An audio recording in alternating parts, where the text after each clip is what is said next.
जिस तरह से बातचीत एक सीधा माध्यम है अपनी बात कहने का, वहीं एक अप्रत्यक्ष माध्यम यानी कि इनडायरेक्ट वे ऑफ कम्युनिकेशन भी है, जिसे हमारे चेहरे के भाव, हमारा बर्ताव, आवाज़ की ऊंच नीच, हमारा लहजा और बॉडी लैंग्वेज जाहिर करते हैं। ये वो माध्यम है जिसकी बारीकियों को समझना हमारे लिए बहुत ज़रूरी है। हमारे हाव भाव हमारी शख्सियत का आईना होते हैं और उसी आधार पर हमें समाज में एक मुकाम मिलता है। कभी कभी ऐसा भी होता है कि इस अप्रत्यक्ष माध्यम यानी कि इनडायरेक्ट वे ऑफ कम्युनिकेशन को गलत समझा और आंका जाता है। कही गई सीधी बात और इशारे का लोग गलत मतलब निकाल लेते हैं और यही बात कई बार बहुत हानिकारक भी साबित होती है।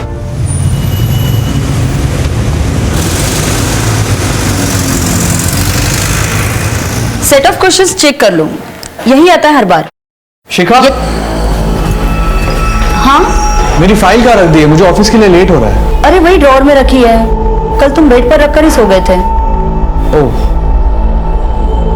तो क्या कह रही थी मैं, ये कर लोगे तो स्कोर कर जाओगे, ठीक है?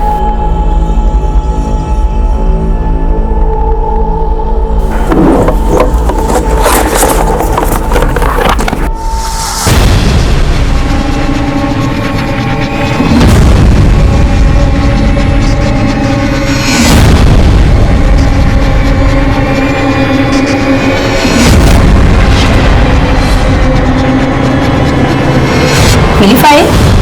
अब हाँ,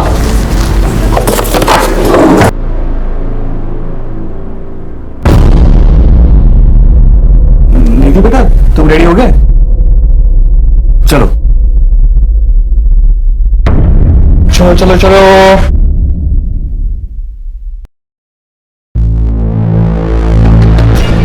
अरे विशाल जी नमस्ते। नमस्ते, चलो बेटा।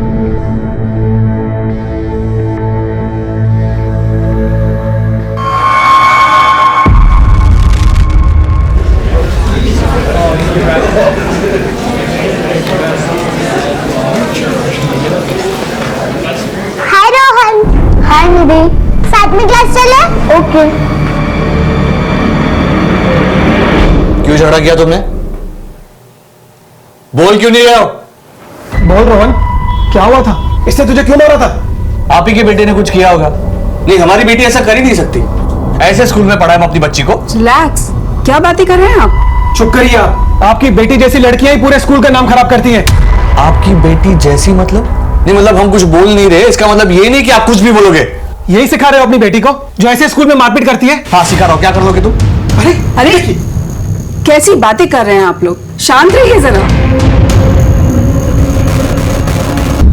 बोल करेगी फिर ऐसा तू? अरे जाने दीजिए ना, बच्ची है, हो गई गलती, धीरे धीरे आ जाएगी उसे भी समझ। ये सब तुम्हारा ही किया धरा है जो इतना बिगड़ गई है। अभी 10 साल की है तो ये हाल है, बड़ी हो जाएगी तो पता नहीं कहां मुंह काला करवा देगी, तब पछताती रहना तुम।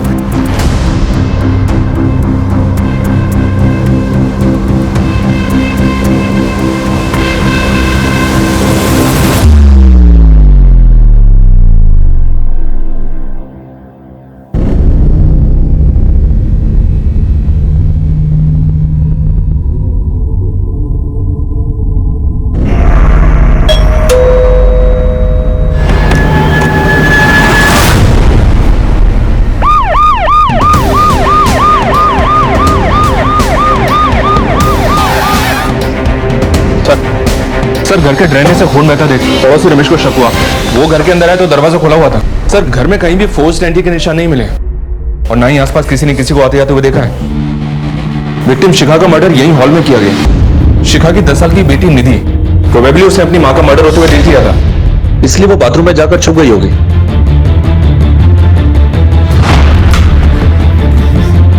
उसका मर्डर करने के लिए वॉशरूम का दरवाजा तोड़ा गया। हत्यारे ने दरवाजा तोड़ा और अंदर गया और उसको भी मार दिया। लेकिन सर इंटरेस्टिंग बात यह है कि मरने से पहले लड़की ने अपने खून से दीवार पर यह नाम लिखा है, बिट्टू। इसका मतलब है इस बिट्टू का कोई ना कोई कनेक्शन तो है इन मर्डर से। या तो ये बिट्टू किलर है जिसके बारे में निधि हमें बताना चाहती थी, या फिर बिट्टू इन मर्डर्स के बारे में कुछ ना कुछ तो जानता है। घर से कुछ चोरी हुआ? जी हाँ सर, कबर्ड में कुछ गहने और पैसे थे जो चोरी किए गए और शिखा का मोबाइल भी गायब है।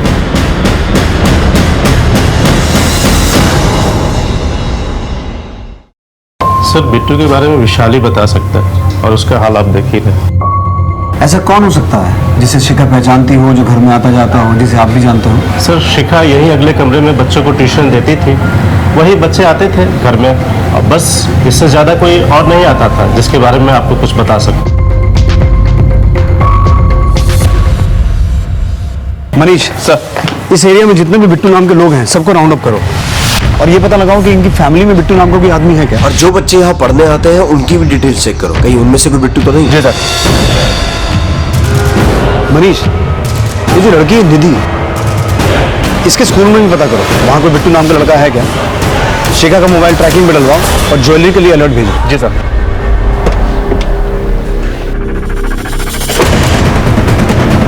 बिट्टू तेरा नाम है? नहीं सर, बिट्टू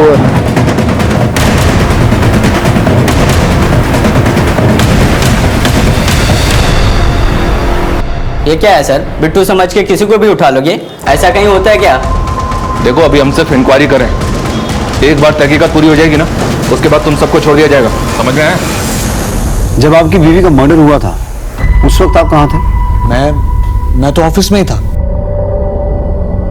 देखिए विशाल जी, हमें आपके घर में किसी भी फोर्स एंट्री के निशान नहीं मिले हैं। अब ये जो भी आदमी था बिट्टू, उसे या तो आपकी बेटी जानती थी या आपकी बीवी शिखा, जिन्होंने उसे अंदर आने दिया, और आपकी बेटी ने भी अपने खून से बिट्टू लिखा था वॉशरूम में। ये बिट्टू है कौन?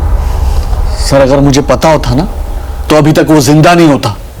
याद करने की कोशिश कीजिए, कभी आपके घर में आपकी बेटी ने या आपकी बीवी ने बिट्टू नाम के किसी आदमी का जिक्र किया हो? नहीं सर, मुझे याद नहीं है। आपकी आखिरी बार कब बात हुई थी अपनी बीवी से? सर उसी दिन दोपहर को। अरे निधि की छुट्टी 2 बजे तक हो जाती है, आ जाएगी थोड़ी देर में। वैसे तुम क्या कर रहे हो? कुछ नहीं, आज मुझे भी ऑफिस में थोड़ा काम है, आते आते लेट हो जाएगा, 6-7 बज जाएंगे। कुछ सामान लाना है? नहीं, कुछ नहीं लाना है। ठीक है। फोन आपने किया था या शिखा ने? सर शिखा ने ही किया था। कुछ काम था उसे आपसे? नहीं सर, ऐसे ही किया था। फिर 2 घंटे के बाद रमेश का फोन आया और उसने बताया कि घर पे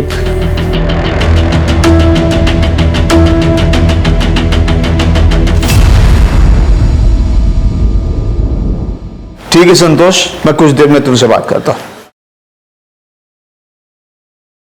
अरे गायत्री, अरे तुमने संतोष को फोन किया था कोई मकान वगैरह किराए पे लेने के लिए? हाँ किया था ना। क्यों? अरे क्यों क्या, अभिनव की होने वाली बहू अब इस मकान में नहीं आएगी, हम किसी किराए के दूसरे मकान में जाके रहेंगे। इसीलिए मैंने संतोष को कहा था कि हमारे लिए कोई बड़ा सा अच्छा सा मकान ढूंढे। पागल हो गई हो क्या? अपना खुद का इतना अच्छा मकान छोड़कर हम लोग किराए के मकान में रहेंगे? देखिए पंडित जी ने कहा है कि अभिनव की होने वाली बहू के लिए ये मकान का वास्तु अशुभ है। अरे कौन से पंडित ने कहा है? आप कुछ भी कहिए, पर इस घर में अब हमारी होने वाली बहू नहीं आएगी, मतलब नहीं आएगी, समझे?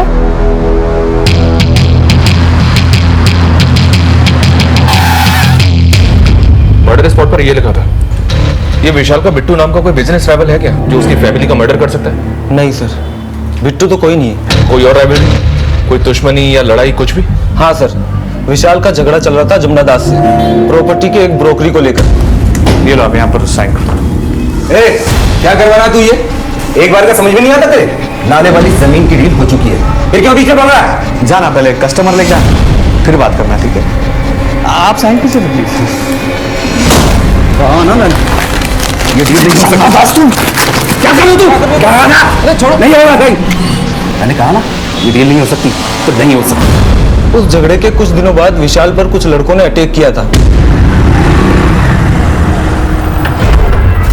अरे ऐसे कोई गाड़ी चलाता है क्या? बहुत शौक है दूसरे के काम में टांग अड़ाने का। अब देख तेरे साथ क्या हाल करते हैं। मारा साले को।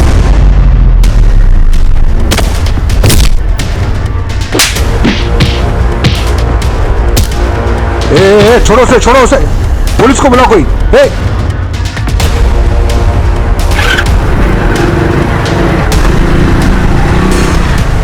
अरे हिम्मत है तो अकेले आओ, फिर दिखा दो कितनी चर्बी है मेरे में। जाओ बता देना अपने बाप को, विशाल डरता नहीं है। लेकिन विशाल को पूरा डाउट था कि अटैक जमुना दास ने ही करवाया था उसके ऊपर। ये जमुना दास कहाँ रहता है? आपके पास कोई सबूत है तो बताएं कि हमने मारा उसकी बीवी बच्चों को। देखिए जमुना दास जी, दुनिया में सारे फसाद की जड़ 3 चीजें होती हैं: जर, जोरू और जमीन, और यहाँ इस मामले में ये तीनों ही हैं। देखिए साहब, मैं ऐसे टुच्चे काम नहीं करता। वो जमीन सरकार लेने वाली थी, इसलिए मैं खुद ही हट गया, वरना विशाल तो क्या उसके बाप की औकात नहीं थी हमें रोकने की।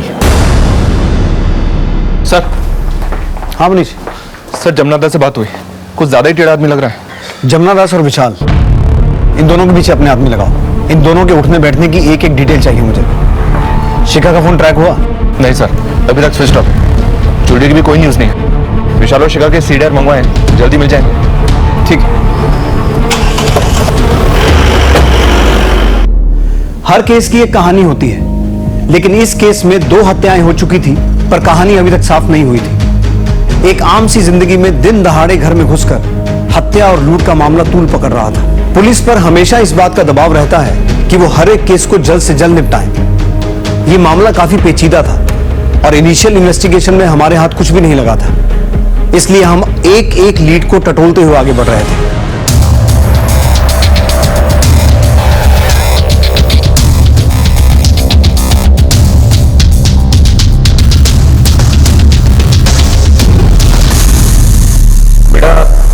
ये बिट्टू नाम का कोई दोस्त है क्या आप लोगों का? नहीं सर। पर निधि के साथ तो आप लोगों की अच्छी दोस्ती थी। हाँ सर, पर कुछ दिन पहले निधि हम लोगों से बात करना बंद कर दी। सिर्फ रोहन से ही बात करती थी। कौन रोहन? निधि का बेस्ट फ्रेंड। मगर कुछ दिन पहले उन दोनों की जम के लड़ाई हुई थी। प्रिंसिपल टीचर ने उनके पेरेंट्स को बुलाया था स्कूल में और कंप्लेंट भी की। ठीक है बेटा, तुम जाओ। रोहन बेटा, उस दिन जो भी हुआ था हमें सब बताओ। हम प्रॉमिस करते हैं किसी को कुछ नहीं बताएंगे। निधि तुम्हारी बेस्ट फ्रेंड थी ना, उसके साथ ना कुछ लोगों ने बहुत बुरा किया है। अब उन लोगों को पकड़ने में तुम्हें हमारी मदद करनी होगी। करोगे ना?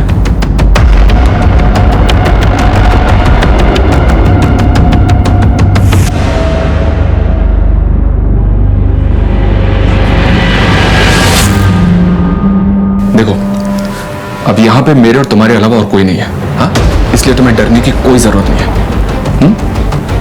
बताओ, उस दिन क्या हुआ था? सर, वो मेरी दोस्त नहीं थी। तो फिर? सर, वो मेरी गर्लफ्रेंड थी। अगर ऐसा था तो झगड़ा क्यों हुआ था? सर, उसने मुझे काट लिया। मैं डर गया था, इसलिए मैं चुप रहा। सर, लेकिन आप पापा को कुछ मत बताइएगा सर, प्लीज। Don't worry. वो स्कूल में ऐसी हरकत करती थी और आपको पता ही नहीं? देखिए सर, बच्चे स्कूल में 5-6 घंटा ही रहते हैं और घर पर सारा दिन। और रही बात हमें नहीं पता होने की, तो निधि का बिहेवियर कुछ 3 महीने से बहुत बदल सा गया था। न तो वो अपने टीचर से बात करती थी, ना अपने दोस्तों से। तो हमें कैसे पता चलता कि उसके मन में क्या चल रहा है? फिर भी आप हमारे हिंदी टीचर उदित जी से बात कर सकते हैं। वही उसके क्लास टीचर हैं और उसे एक्स्ट्रा ट्यूशन भी देते हैं। सर, उसके बिहेवियर में चेंज तो आया था, बट वो ऐसा करेगी मुझे भी आइडिया नहीं था। मरने से पहले निधि ने ये लिखा था। हमें डाउट है कि इन मर्डर्स में बिट्टू का हाथ हो सकता है, और ये भी पॉसिबल है कि ये बिट्टू ही निधि को हैरेस कर रहा था और निधि ने ये सब उसी से सीखा। सर, मैं किसी बिट्टू को तो नहीं जानता, पर मुझे पूरा यकीन है कि ये निधि ने नहीं लिखा है। निधि ने नहीं लिखा मतलब? निधि सारे सब्जेक्ट्स में बहुत अच्छी थी, बस उसको हिंदी में प्रॉब्लम थी। बड़ी ई और छोटी ई की मात्रा तक में कंफ्यूज रहती थी, और ये बिट्टू लिखना इतना कठिन है, इतनी मात्राएं हैं इसमें, निधि हिंदी में तो लिख ही नहीं सकती। अगर उसे लिखना भी होता तो वो इंग्लिश में लिखती। Are you sure? बिल्कुल सर, आप चाहे तो उसकी हिंदी की नोटबुक देखें, आपको खुद अंदाजा लग जाएगा कि उसकी हिंदी कैसी थी।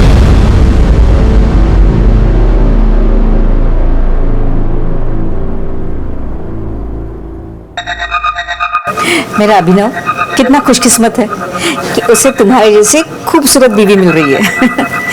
अच्छा है ना कान के?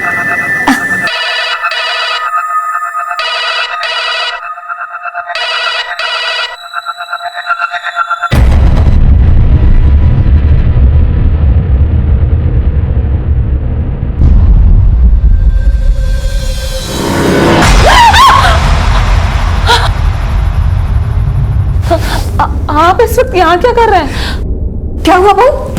अरे कुछ नहीं माँ, मैं पीछे से आ गया था तो घबरा गई, इसलिए चीख पड़ी। और क्या?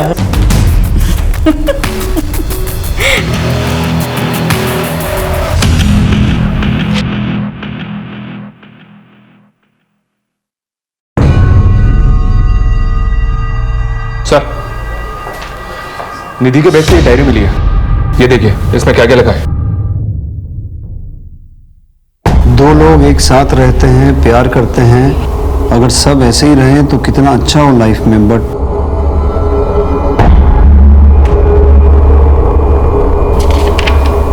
जिससे प्यार करना है उससे लड़ाई, और जिससे बात भी नहीं करनी उससे प्यार। Sometimes I feel there should be someone with whom I can share my pain.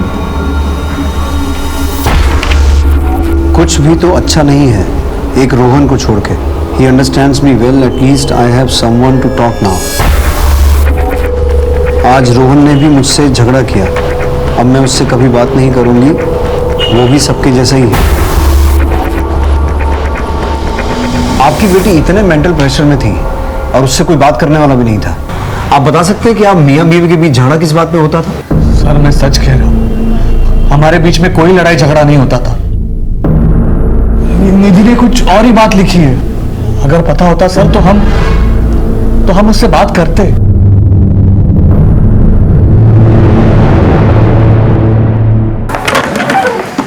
निधि की हिंदी की नोटबुक से यह तो साबित हो गया कि बिट्टू पुलिस की इन्वेस्टिगेशन को दूसरी दिशा में मोड़ने के लिए लिखा गया था, लेकिन क्या हुआ सर, क्या सोच रहे हैं? समझने की कोशिश कर रहा हूं कि मैं सही हूं या गलत। मतलब मनीष, उस घर में सब कुछ 2 बजे के आसपास ही हुआ। निधि स्कूल से घर आई, मर्डरर घर आया, मर्डर और लूट करके वहां से चला गया। शिखा ने विशाल को फोन भी लगभग 2 बजे के आसपास ही किया, वो भी बिना किसी कारण के। कहीं ऐसा तो नहीं कि शिखा जानती थी कि बिट्टू घर आने वाला है और वो ये नहीं चाहती थी कि विशाल और बिट्टू आपस में मिलें, इसलिए उसने विशाल को फोन किया कि वो घर कब आने वाला है। और ये विशाल भी अपने परिवार के बारे में बहुत कुछ छुपा रहा है। मुझे लगता है विशाल और शिखा के रिलेशन में कुछ तो एबनॉर्मल है, जिसके बारे में निधि जानती थी और निधि उस बात को लेकर परेशान भी थी। सोचने वाली बात यह भी है सर कि अभी तक की इन्वेस्टिगेशन में हमने जितने भी लोगों से बात की है, किसी ने भी इस बिट्टू नाम के आदमी को नहीं पहचाना। सर कहीं ऐसा तो नहीं कि कातिल ने खुद ये बिट्टू नाम लिख दिया पुलिस को गुमराह करने के लिए, ताकि हम उसे ढूंढते रहें और वो खुद सेफ हो जाए?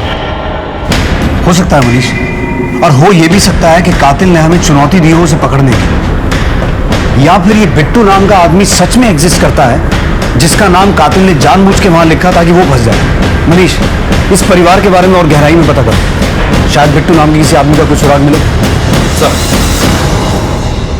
सर वैसे तो घर में छोटे मोटे झगड़े होते रहते थे, पर कोई 1 महीना पहले विशाल का शिखा से बहुत झगड़ा हुआ था किसी आदमी को लेकर। चल निकल निकल, छोड़िए ना, जाने दीजिए ना। चल निकल।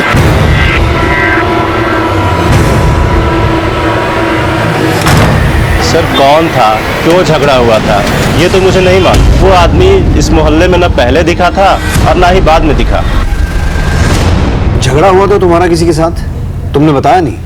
सर मैंने और शिखा ने अपने घर वालों की मर्जी के खिलाफ भागकर शादी की थी।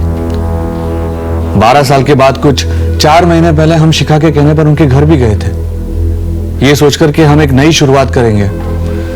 लेकिन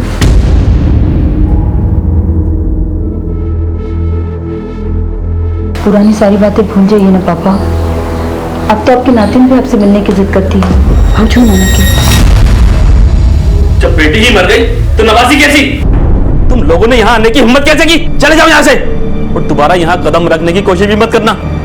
पापा प्लीज, निधि नाम रखा है इसका, कम से कम इसके लिए। शिखा, ये सब क्या ड्रामा है? निकलो यहाँ से, विशाल लेकर जाओ उसे, अगर नहीं गए तो देख लेना। देख लेना मतलब? नहीं माना कि हम दूसरी जाति के हैं, लेकिन हमारे संस्कार तुमसे बहुत ज्यादा बेहतर है। अरे आनंद, तुझे तो एहसान मानना चाहिए कि मैंने ऐसे घटिया संस्कार वाले परिवार के साथ रिश्ता जोड़ा है। निकल निकल यहाँ से, और दोबारा मत आना यहाँ पर। निकलो यहाँ से। शिखा!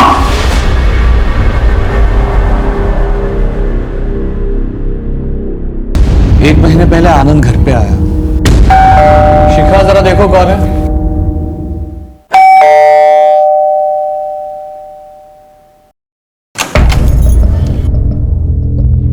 भैया आप आइए ना।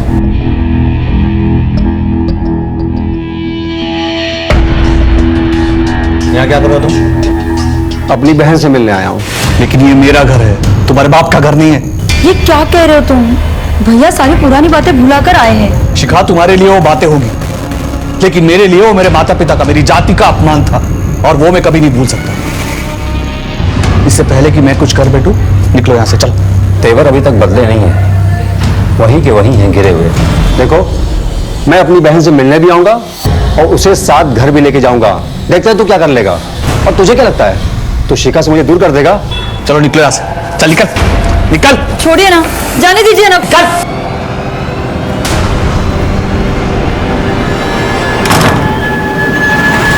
शिखा के कहने पर ऑलरेडी बेइज्जती सहन की थी, अब और नहीं सहना था। इसीलिए उसे देखकर गुस्सा आ गया और फिर झगड़ा हो गया। लेकिन इतना कुछ हो गया, फिर भी ये बात तुमने हमें बताई नहीं। बाथरूम में बिट्टू पड़ने के बाद उनकी तरफ कभी ध्यान ही नहीं गया। गुस्से में हो गई थी मारपीट। हम तो बाबूजी को मिलवाना चाहते थे, लेकिन शिखा से मिलने के बाद बाबूजी को गुस्सा आ गया। वो जैसी भी थी मेरी बहन थी सर। ये झूठ बोल रहा है सर। इसके पिता मनोहर शर्मा की सारी प्रॉपर्टी इसके नाम पर है। ये देख, सबूत है हमारे पास। शिखा अगर घर वापस लौटती तो आधी प्रॉपर्टी इसके नाम हो जाती ना। सर, हम भाई बहन के बीच प्रॉपर्टी का मसला कभी नहीं था। सर, ये दूसरी जात वाले विशाल की चाल है। सर, 12 साल का बदला ले रहा मुझसे। सर, मैंने ऐसा कुछ नहीं किया है। 12 नवंबर को जिस वक्त शिखा का मर्डर हुआ था, तू कहाँ था? सर, घर पे।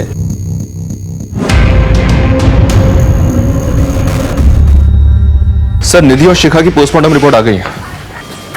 निधि की रिपोर्ट में तो कुछ नहीं मिला, मतलब वो मर्डर से 1-2 घंटे पहले ही फिजिकल हुई थी। फिजिकल? लेकिन किसके साथ? उसका पति विशाल तो उस वक्त ऑफिस में था। सर, शायद आपका अंदाजा बिल्कुल सही था।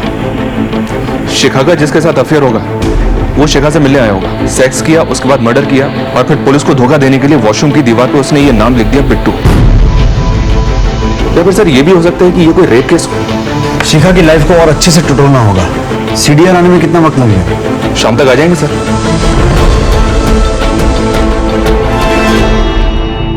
शांति देखो कितनी अच्छी ड्रेस है ना। हाँ माँ जी। और ये देख, मैंने अपने होने वाली बहू के लिए क्या लिया है। ये झुमकी कितनी सुंदर है माँ जी। है ना, पहली बार जब अपने घर पे आएंगी ना वो, तब मैं उसे पहनाऊंगी। कितना प्यारा है ना। जी बाबू जी। जरा पानी लेके आना पीने। जी बहुत प्यारे हैं। गायत्री, दिमाग खराब हो गया तुम्हारा? अरे शादी का घर है, घर में पैसे हैं, गहने हैं, और तुम ये दुकान से जाकर बैठी हो नौकरों के सामने। आप है ना, रेखा का टेंशन लेते, आपसे तो बात करना ही बेकार है।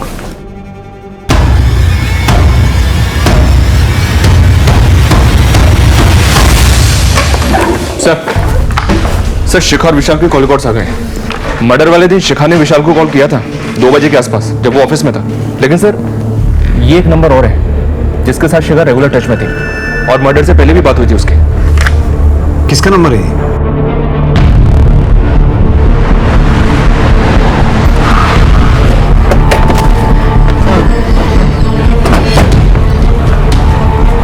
अश्विन, शिखा के साथ बहुत बातें होती थी तेरी? हाँ सर, विशाल भाई का अकाउंट चलता है मेरी दुकान में, इसलिए सामान के सिलसिले में बात होती है। क्या हुआ? ठीक है, थाने चल, हमें भी तुझसे कुछ बात करनी है। सर क्यों? सर क्या हुआ? बोल, बोल। बहुत डीट बंदा है सर, इतना तोड़ो लेकिन अपना मुंह खोलने के लिए तैयार नहीं है। अरे तो इतनी मेहनत करने की जरूरत क्या है? ये लो, ब्लड सैंपल लो और डीएनए मैचिंग के लिए भेज दो। अगर ये उस दिन फिजिकल नहीं हुआ था तो पता चल जाएगा, और अगर ये झूठ बोल रहा है तो फिर अपनी हालत का जिम्मेदार खुद होगा।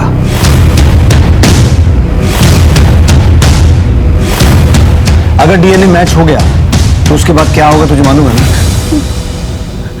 बता, शिखा से इतने रेगुलर कांटेक्ट में क्यों था, और वो तुझे 12 से 1 के बीच में कॉल क्यों करती थी? बोल दे, अभी भी वक्त है। ले लो भाई, इसका सैंपल ले लो। अब इससे इसकी रिपोर्ट आने के बाद ही बात करेंगे। ठीक है सर। रुकिए सर, रुकिए, मैं बताता हूँ, मैं सब कुछ बताता हूँ। शिखा अपनी शादी से खुश नहीं थी। मेरे दुकान से सामान लाते ले जाते 4 महीने पहले हम दोनों एक दूसरे के करीब आ गए, मगर सर हम लोगों का रिश्ता सिर्फ फिजिकल था। उसका अपना परिवार था और मेरा अपना परिवार। हम लोगों को अपनी सीमाएं पता थी सर, इसलिए हम तभी मिलते थे जब उसके घर में कोई नहीं होता था। लेकिन 2 महीने पहले एक दिन। बेटा निधि, जो कुछ भी तुमने देखा वो पापा को मत बताना, प्लीज। मानोगी ना मेरी बात? तो अपना राज खुलने के डर से तूने शिखा और निधि दोनों को मार दिया? नहीं नहीं सर, नहीं, मैं क्या ऐसा करूंगा? इस बारे में किसी को कुछ भी पता नहीं था। ना विशाल ने मेरे साथ इस बारे में कुछ बात की और ना ही उसके स्वभाव में कोई परिवर्तन आया था। अरे विशाल जी नमस्ते। नमस्ते। चलो बेटा। मुझे लगा कि शिखा ने निधि को कन्विंस कर लिया था इस सब के बारे में, और फिर मैंने भी धीरे धीरे शिखा के साथ सेफ्टी के लिए अपना कांटेक्ट खत्म कर दिया था सर। कांटेक्ट खत्म कर लिया था? तो रेगुलर कांटेक्ट में क्यों था? सर 1 महीना बीतने के बाद मेरा दिल बहकने लगा था। मैं शिखा के पास वापस जाना चाहता था, लेकिन शिखा बदल गई थी सर। वो ये रिश्ता खत्म करना चाहती थी, वो मुझसे नहीं मिलना चाहती थी सर। अगर उसने मना कर दिया था तो फिर तू उसके साथ फिजिकल कैसे हुआ? सर मैंने उस दिन उसे फोन किया था और इसी बात के लिए हम दोनों का झगड़ा भी हुआ था सर। देखो, मैंने तुम्हें कितनी बार कहा है कि हमारे बीच जो कुछ भी हुआ वो मेरी गलती थी। तुमसे रिश्ता रख के मैंने विशाल को बहुत धोखा दिया है। अब बस, मैं विशाल से बहुत प्यार करती हूँ और उसे धोखा नहीं देना चाहती हूँ। अच्छा, अब तुम्हारे विशाल को सब कुछ सच बता देता हूँ कि तुमने मेरे साथ क्या क्या गुल खिलाए हैं, फिर देखते हैं कि तुम्हारा विशाल तुमसे कितना प्यार करता है। अश्विन, ये क्या बोल रहे हो अश्विन? तुम ऐसा कुछ नहीं करोगे। तुम जो कहोगे मैं वो करूंगी। हाँ सर, ये सच है कि मैंने शिखा पर उस दिन जबरदस्ती की थी, लेकिन सर मैंने उसका मर्डर नहीं किया। मैंने उसका मर्डर नहीं किया सर। रेप का चार्ज लगाओ इसमें और जेल में डालो। अकल ठिकाने आएगी तो मर्डर भी एक्सेप्ट करेगा।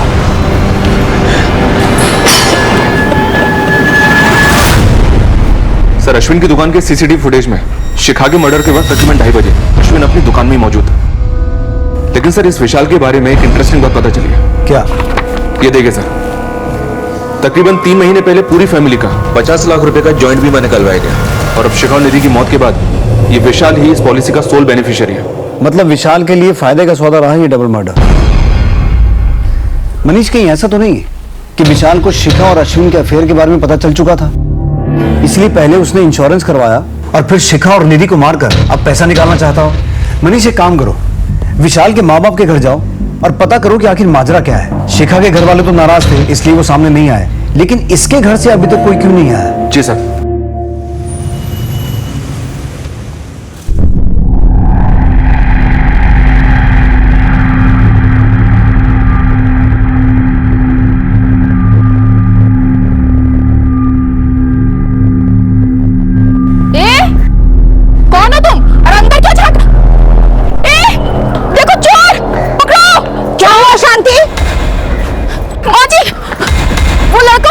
रोज इधर ही देखता रहता है और आज तो शायद घर में घुसने की कोशिश कर रहा था।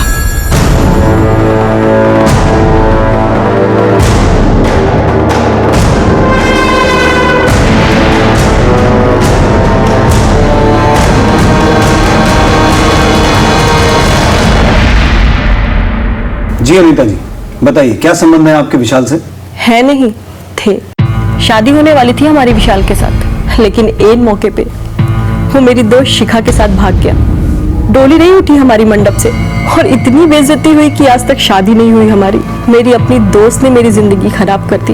विशाल ने आपको इतना बड़ा धोखा दिया, लेकिन आप फिर भी उससे बातें करती थी फोन पे, वो भी रेगुलर। ये आप ही का नंबर है ना? सर मेरी वजह से अनीता की शादी नहीं हो रही थी। एक दिन वो मुझे रास्ते में मिल गई थी।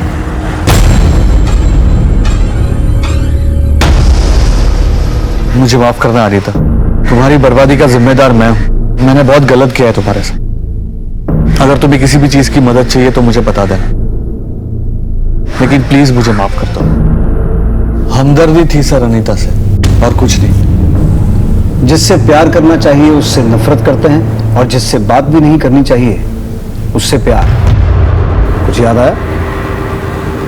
ये तो निधि के डायरी में लिखा था।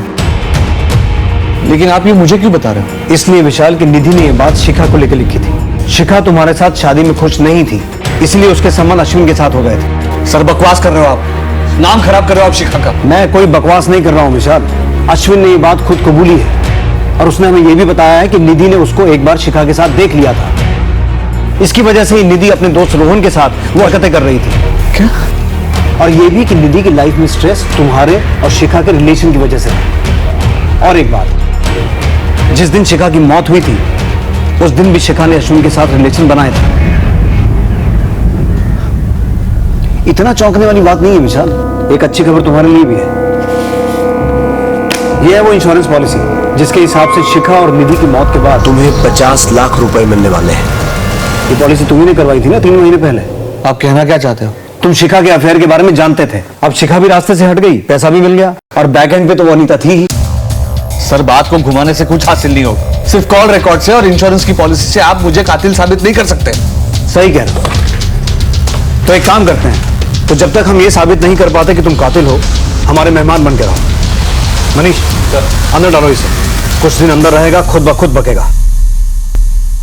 सर हमने विशाल को भनक तक नहीं लगने दी अनीता के बारे में, पर दोनों के स्टेटमेंट मैच कर रहे हैं कि उन दोनों के बीच वैसा कोई रिश्ता नहीं था। हो सकता है सर ये बात सच हो। अश्विन का भी तो ये कहना है कि विशाल को पता ही नहीं था शिखा के अफेयर के बारे में, और निधि की डायरी में भी इस बात का कोई जिक्र नहीं है।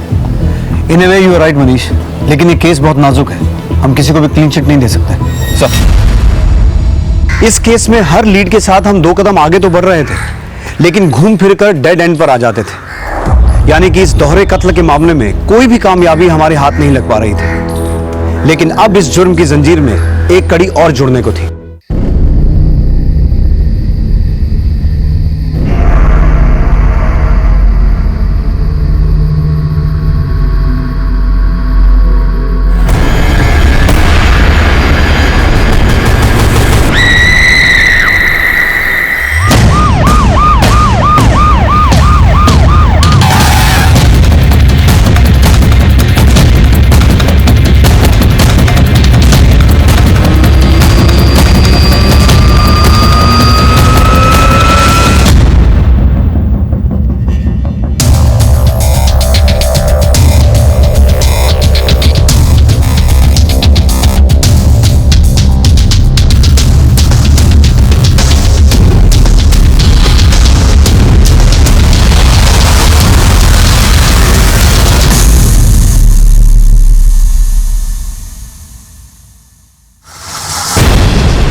सर ये बेड के नीचे पड़ा मिला है, फिलहाल बंद है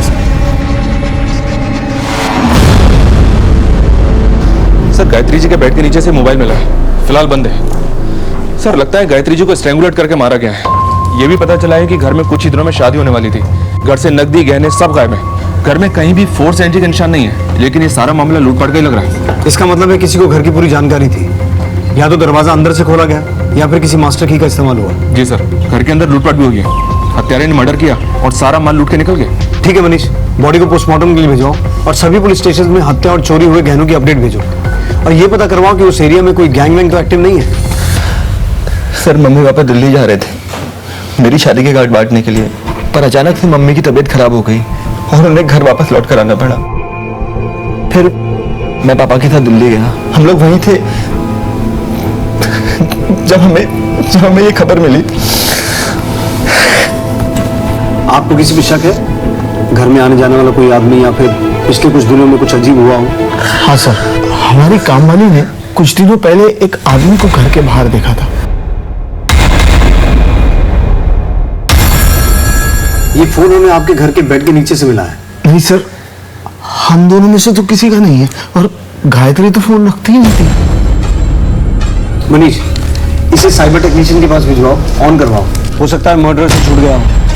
और इनकी बाई ने जिस आदमी को घर के बाहर देखा था उसका स्केच बनवाओ। सर इस केस के सिरे टटोलते हुए हम दूसरे केस में उलझ गए। इंसानी फितरत की कई कहानियां सामने आ रही थी। कोई भी जुर्म बिना दस्तक के नहीं होता। यहां भी जुर्म ने दस्तक दी थी। अभिनव के घर की मेट शांति ने घर के आसपास किसी अनजान आदमी को देखा था, और वहां विशाल के घर में इतना कुछ हो रहा था, लेकिन उसने कोई भी दस्तक नहीं सुनी। हमें इस बात पर यकीन नहीं हो रहा था, लेकिन अब इस केस पर रोशनी पड़ने को थी। ये शिखा का मोबाइल फोन है जो अभिनव की मां के घर से मिला है। शॉकिंग बात यह है सर कि इसमें अभिनव और शिखा के इंटीमेट वीडियोस और फोटोज हैं। देखिए, और सर उससे भी बड़ी शॉकिंग बात यह है कि अभिनव का घर का नाम बिट्टू है। क्यों बिट्टू? जी सर, मैं सब कुछ बताता हूं आपको। मैं एक दोस्त की शादी में गया था, वहां मेरी मुलाकात शिखा से हुई। धीरे धीरे हम दोनों दोस्त बन गए, फोन पर बातें करने लगे, बातें मुलाकातों में बदल गई और हमें रिश्ता कायम हो गया। फिर अचानक एक दिन शिखा ने ये रिश्ता खत्म कर दिया। भूल जाओ कि हम कभी मिले भी थे। उसने रिश्ता खत्म किया और तूने उसे? नहीं सर, मैंने ऐसा कुछ नहीं किया। जो मोबाइल फोन शिखा का मर्डर करके चुराया गया था वो तेरे घर पे कैसे पहुंचा? उन फोटोज के लिए ना, ताकि तेरा और शिखा का रिश्ता हमेशा के लिए राजी बना रहे।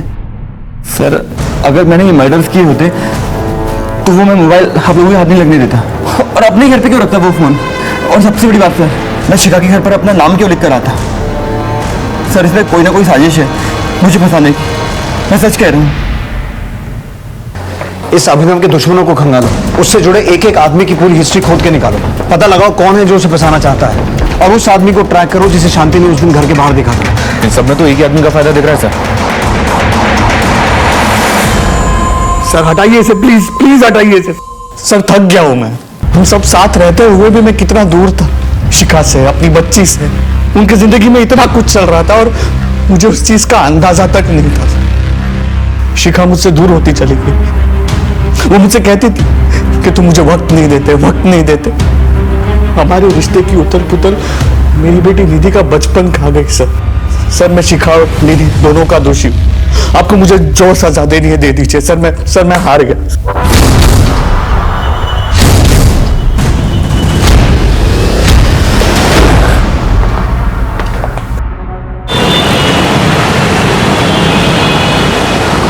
सर, गायत्री की मौत की असली वजह स्ट्रैंगुलेशन नहीं बल्कि डाइल्यूटेड वर्जन ऑफ साइनाइड है। मौत के बाद गला घोटा गया है। Diluted version of cyanide? ये तो पेस्टिसाइड मैन्युफैक्चरिंग फैक्ट्रीज में इस्तेमाल होता है और इतनी आसानी से किसी आम आदमी के हाथ नहीं आता।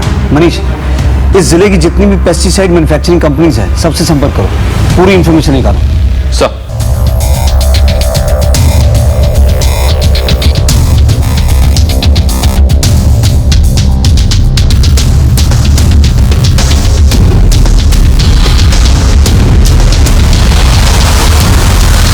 सर, अभिनव की डिटेल्स चेक करते हुए दो बड़ी इंफॉर्मेशन हाथ लगी हैं। उठा के लाओ उन दोनों को। हैरान हो ना ये सोचकर कि हम तुम तक कैसे पहुंच गए?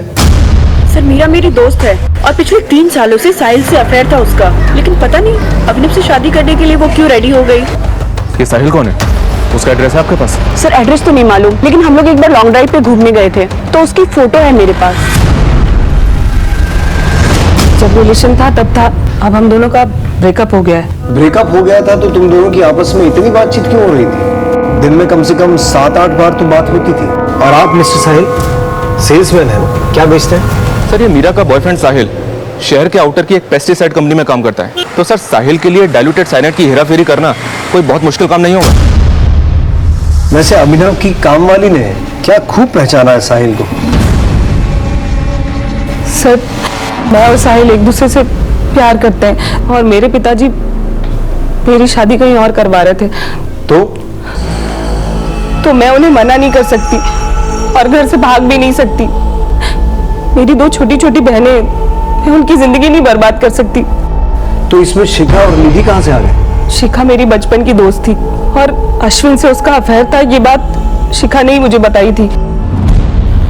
इसलिए मैंने उसे अपनी दोस्ती की दुहाई देकर अपने प्लान में शामिल कर लिया। शिखा, पापा ने मेरी शादी अभिनव से तय कर दी है। वो लड़का बिल्कुल अच्छा नहीं है। तू बता, मैं तेरे लिए क्या कर सकती हूँ? देख, अश्विन के साथ तो तू सोती ही है ना, अभिनव के साथ भी सो जा और उसके साथ वैसी वाली फोटोग्राफ निकाल ले ताकि मैं पापा को फोटो दिखा के शादी तुड़वा सकूं। शिखा ने अभिनव को फंसा लिया था और फोटोग्राफ भी ले ली थी। उसने मुझे फोन किया कि मैं वो फोटो लेने आ जाऊं। मैं और साहिल उसके घर गए, लेकिन उसके घर जाने के बाद उसका प्लान तो कुछ और ही था। तो समझने की कोशिश कर यार, इन फोटो से उसके परिवार की बदनामी होगी। देख, शादी तोड़ने का कोई दूसरा तरीका भी हो सकता है। ज्यादा लेक्चर देने की जरूरत नहीं है, खुद तो दर्जे के मुंह मारती है और मुझे सीख दे रही है। ये फोन तो मैं लेकर रहूंगी। फोन छोड़ मोबाइल छोड़ने के लिए छोड़। निधि ने हमें शिखा को मारते हुए देख लिया था, इसलिए हमें निधि को भी मारना पड़ा। तभी मेरे दिमाग में एक प्लान आया अभिनव को फंसाने का। ये पुलिस के लिए भी ऑब्वियस नहीं था, बस ये एक गलती हो गई हमसे, इसीलिए शायद पुलिस अभिनव तक नहीं पहुंच पाई। गायत्री, उसे क्यों मारा? हमें लगा कि शिखा के कॉल रिकॉर्ड से पुलिस अभिनव तक पहुंच जाएगी और ये शादी टूट जाएगी, लेकिन ऐसा नहीं हुआ क्योंकि शिखा अभिनव से इंटरनेट कॉलिंग पर बात करती थी। हम शिखा के फोन को अनलॉक नहीं कर पा रहे थे और शादी की डेट नजदीक आती जा रही थी, इसीलिए हमने ये प्लान किया कि हम अभिनव को मार के शिखा का मोबाइल उसके घर पे छोड़ देंगे, ताकि किसी को भी फोटोग्राफ देखे तो उसे लगे कि अभिनव ने शिखा को मारा है और इस गिल्ट में उसने खुद की जान दे दी। और साहिल अभिनव के घर पर निगरानी रखने लगा। हमने उसी दिन अभिनव को मारने का प्लान बना लिया था, लेकिन कौन? अरे मीरा, तुम इस वक्त यहाँ पर? ये कौन है? हमने जो कुछ भी किया बस एक दूसरे के साथ रहने के लिए किया। एक साथ तो नहीं, पर अब तुम दोनों जिंदगी भर जेल की काल कोठरी में रहोगे। हमारे हाव भाव, हमारे बर्ताव और हमारी बातों का असर हमारे बच्चों पर होता है। यही कुछ हुआ था निधि के साथ। अपने माँ बाप से प्रभावित होकर वो अलग अलग हरकतें कर रही थी। ये एक बड़ी दस्तक थी जिसे न शिखा पहचान पाई और ना ही विशाल सुन पाया। अपने रिश्तों की कदर करें, डायरेक्ट इनडायरेक्ट कम्युनिकेशन पर खास ध्यान दें। बिखरते रिश्तों की दस्तक अगर वक्त रहते सुन ली जाए तो फिर तबाही की गूंज सुनने की नौबत ही नहीं आएगी। देखते हैं हमारे आज के एपिसोड की दूसरी कहानी।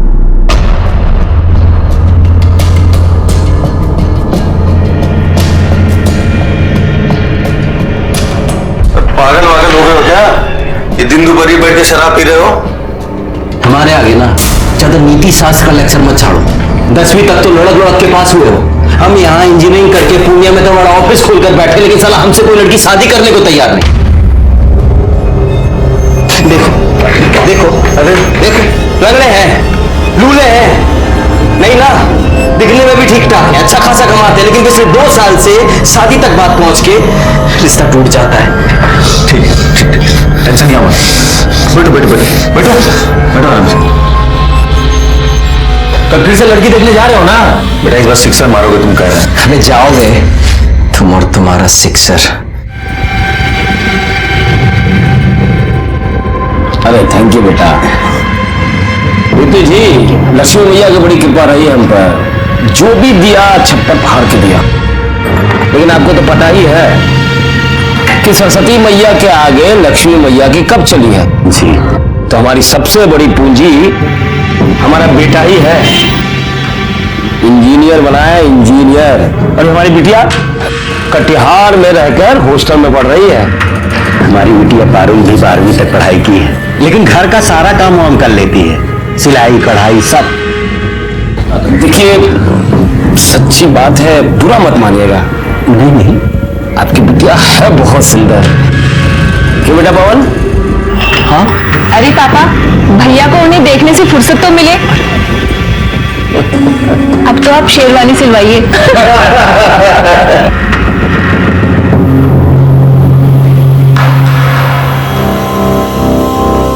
लड़की नहीं है भाई, चक्कू है चक्कू। अरे न जाने कितनों का कत्ल किया होगा। अबे साले तुम्हारी होने वाली भाभी है।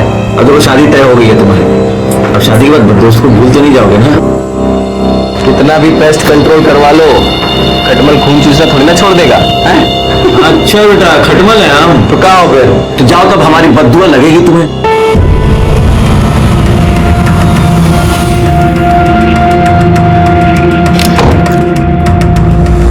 अरे बाबा जी प्रणाम। जो ज्यादा पंख फड़फड़ाता है ना, वही मुंह के बल गिरता है। बड़ा आया इंजीनियर साला।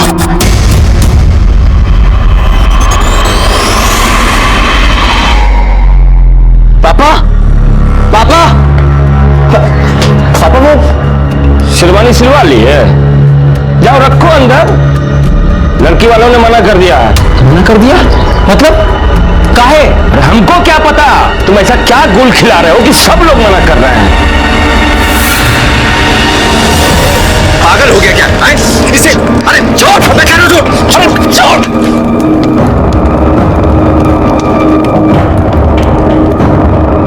क्या क्या तूने? अरे शादी टूट गई तो लौंडिया की तो देशवा पाओगे। बात वो नहीं है, लेकिन साला कोई तो प्रॉब्लम हमारे में ही है ना, जो हर बार सब हमें रिजेक्ट करके चले जाते हैं। हम कह रहे हैं तुम अपनी कुंडली को दिखवाओ, कहीं ना कहीं उसमें अड़िया मार के बैठा हुआ है। पापा ने हमारी शादी का रिस्पॉन्सिबिलिटी आपको दिया है ना, अगवा बने फिरते हैं आप हमारे। तो आप हमें ये बताइए कि आप हमारी शादी करवा रहे हैं या हमारी परेड निकलवा रहे हैं? हम पे क्या भड़क रहे हो महाराज? तो भड़के नहीं तो क्या करें? सिविल इंजीनियर हैं हम, और ऐसा कौन सा टाटा बिरला की लड़की से योग भिड़ा रहे हैं कि हमारी शादी नहीं हो पा रही है? प्रॉब्लम क्या है? ज्यादा चाहते हो प्रॉब्लम का है? बताते हैं। बैठो बैठो, हम तुमको बताते हैं प्रॉब्लम का है। बैठो।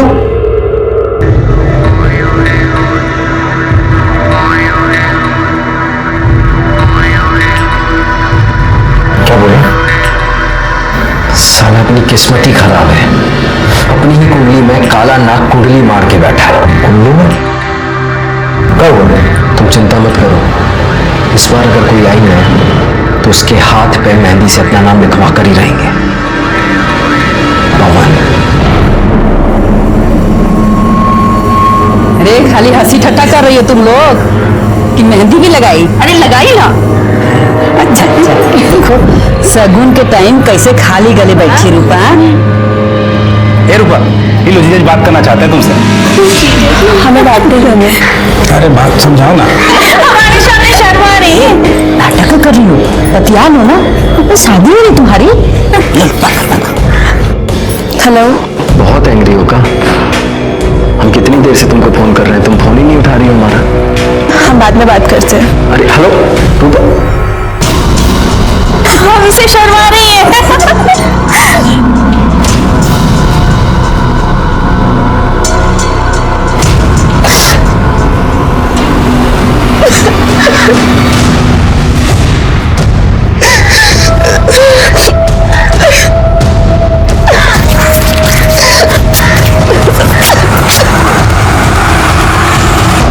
हमें पता है ये सब क्या हो रहा है, लेकिन हम ऐसा होने नहीं देंगे। कह रहे हैं तुमसे एक बार हम फिर से सोच लो तुम। हम डिसाइड कर लिए हैं, अब हम किसी राहु केतु को अपने आड़े नहीं आने देंगे।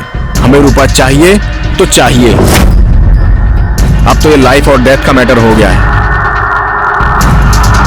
चलो बस आ गई, हम निकलते हैं। अपना ख्याल रखो। गरिया गरिया गरिया, हाँ गरिया, बैठो बैठो।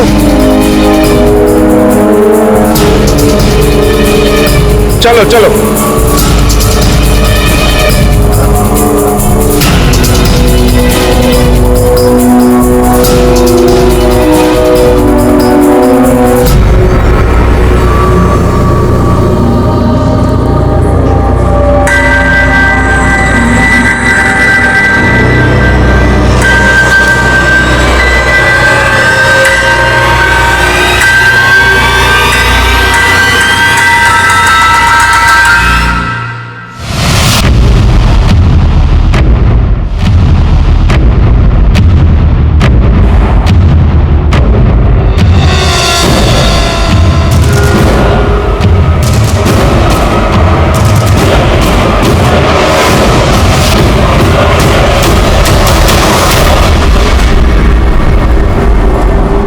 रूपा, अरे कहाँ चली गई? रूपा, रूपा, अरे क्या हुआ? अरे रूपा को देखियो का कहीं? नहीं, हम तो देखियो। रूपा, राकेश। आओ अम्मा, काहे तो चिल्ला रही हो? अरे रूपा कहीं दिखाई नहीं दे रही है। बाहर देखी? हाँ देखी है भाई, बाहर तो देखो, तो देख के आ रहा, देखो। हाँ जाओ जल्दी देखो। रूपा,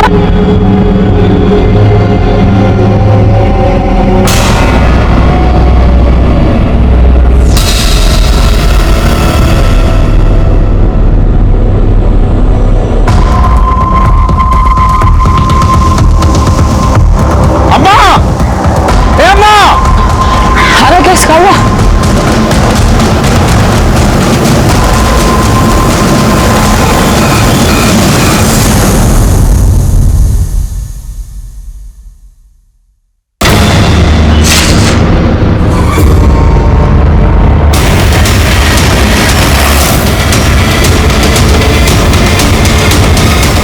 आइए सर। सर देखने से लग रहा है कि 23-24 साल की लड़की है और शायद उसके साथ रेप भी किया गया। आइए ये देखिए, हाथ की नसों को भी काटा गया है और चेहरे को भी काफी बुरी तरह से गोदा गया है।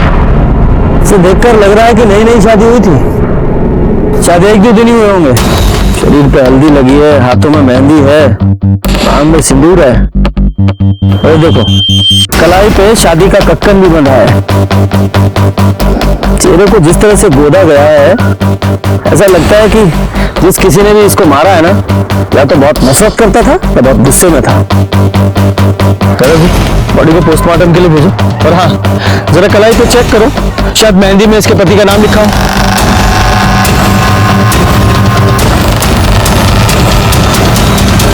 सर हाथ में पवन लिखा हुआ है। पवन? यादव जी पता करो, 1-2 दिन पहले किसी पवन की शादी हुई थी क्या? इस बेचारी ने कितनी अरमानों के साथ अपनी नई जिंदगी की शुरुआत की होगी। जिस किसी ने भी इसके साथ ये बर्बरता की है ना, यादव जी से छोड़ना नहीं है। सर ये लड़की की पोस्टमार्टम रिपोर्ट आ गई है। रिपोर्ट के मुताबिक उसके साथ ब्रूटली रेप किया गया है।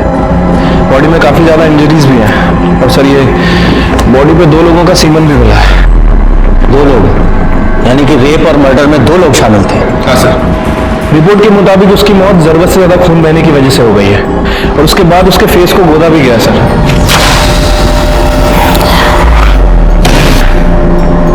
एक लड़की की कलाई काटी गई और उस मरती हुई लड़की के साथ रेप किया गया? डिस्गस्टिंग। इतना घृणित काम।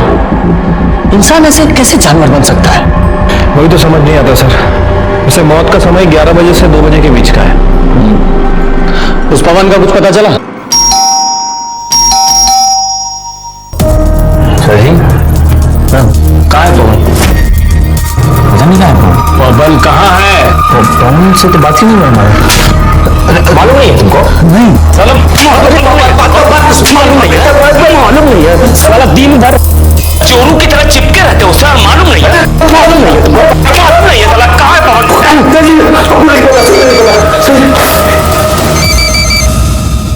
हेलो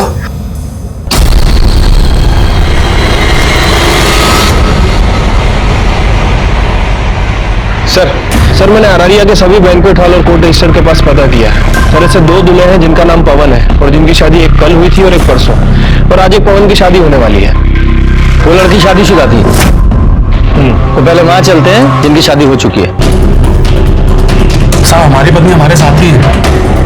ये हमारी पत्नी है साहब, यही है हमारी बीवी। सर इन दोनों कपल्स में तो कोई नहीं है। एक कपल और बचा है ना अभी। एक काम करो, जिस बैंक्वेट हॉल में किसी रूपा और पवन की शादी होने वाली है ना, वहां से उनका एड्रेस निकालो। इतना दिन से मुंह फुला के बैठी थी, आपको दिखाई नहीं दे रहा था? अरे भाग गई है कहीं वो? कहाँ भाग? वो पुलिस आई है। पुलिस को कौन बताया? नमस्ते सर। नमस्ते। बताइए। हमें रूपा से मिल रहा है। रूपा तो वो शादी की रस्म के लिए बाहर गई है। आप कौन? हम रूपा की माँ है। तो शादी की ऐसी कौन सी रस्म होती है जिसमें माँ और बाकी औरतें नहीं जाती? हमको नहीं पता रूपा कहाँ है। आज शाम को उसका शादी है। सुबह से पता नहीं कहाँ गायब हो गई है। हमें तो उधर से ढूंढ ढूंढ के इतना परेशान हो गया। पता नहीं कहाँ चली गई हमारी बेटी।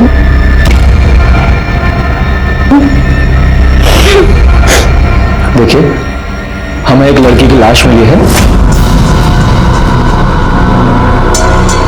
और उसकी पहचान के लिए आपको हमारे साथ चलना पड़ेगा।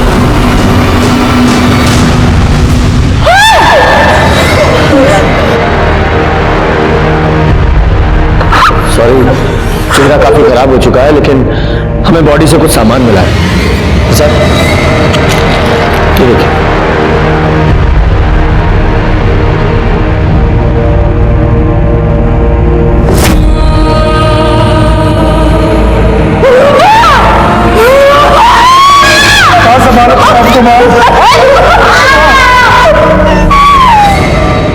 रूपा की शादी उसकी मर्जी के खिलाफ हो रही थी हा? या उसका किसी के साथ कोई? नहीं सर, ऐसा कोनो बात नहीं था।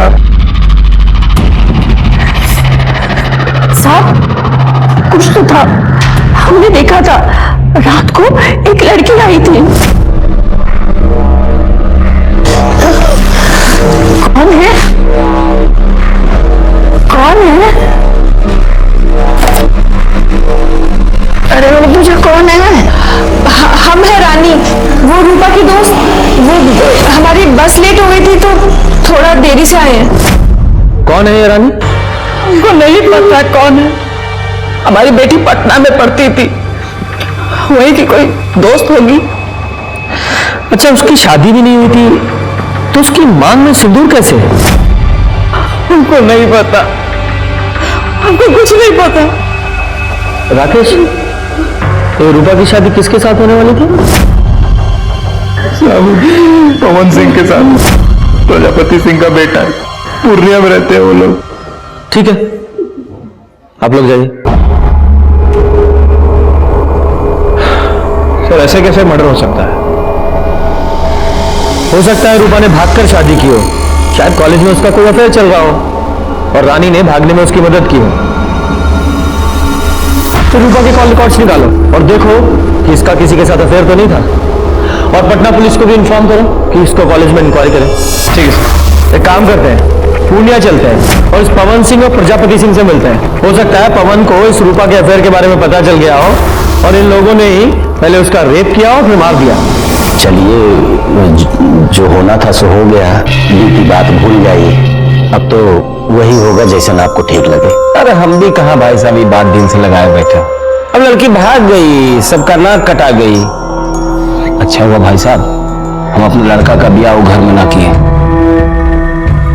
पवन बाबू नहीं दिख रहे है, ये है, अभी बात हुई थी। कहा ना भाई साहब, मामला जरा शांत हो जाना, बुलवा लेंगे उसको। बाकी भाई साहब जो हम बात किए थे उसका बंदोबस्त जरा देखिए। आप इसकी फिक्र ना करें, संयोग भिड़ना था सो भिड़ गया। अब हमको आज्ञा दीजिए, बहुत काम है जी, तैयारी करनी है।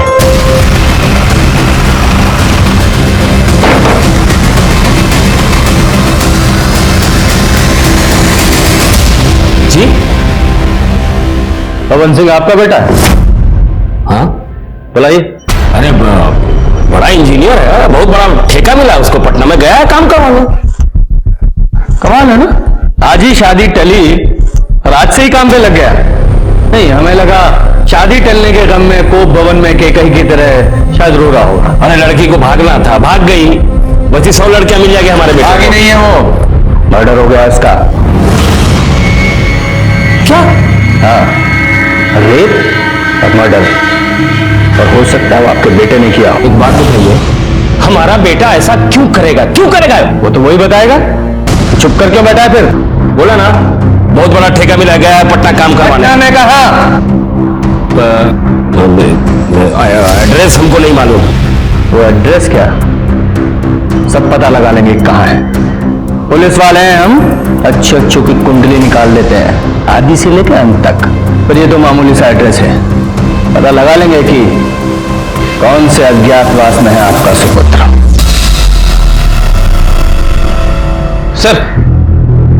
सर ये रूपा के कॉल रिकॉर्ड्स को चेक किया है, ऐसा कुछ भी नहीं मिला जिससे लगे कि रूपा का किसी के साथ अफेयर चल रहा था। नॉर्मल अपने दोस्तों से बात करती थी और कभी कभार पवन से। वो पवन के भी कॉल रिकॉर्ड चेक किए थे सर मैंने। सर उस दिन उसका फोन वो बस स्टैंड पे बंद हुआ था। कहाँ जा सकता है ये? उसके कॉल रिकॉर्ड से उसके किसी नजदीकी या दोस्त का पता चल रहा है? हाँ सर, उसके कॉल रिकॉर्ड्स में एक ऐसा नंबर है जिस पर वो अक्सर बात किया करता था, किसी अखिलेश के नाम रजिस्टर्ड। दोस्त की खबर नहीं रखते? हाँ? अच्छा एक बात बता, ये रूपा और पवन का आपस में कुछ झगड़ा चल रहा था क्या? नहीं सर, रूपा को तो पवन बहुत पसंद करता था, बहुत खुश था कि उसकी शादी हो रही।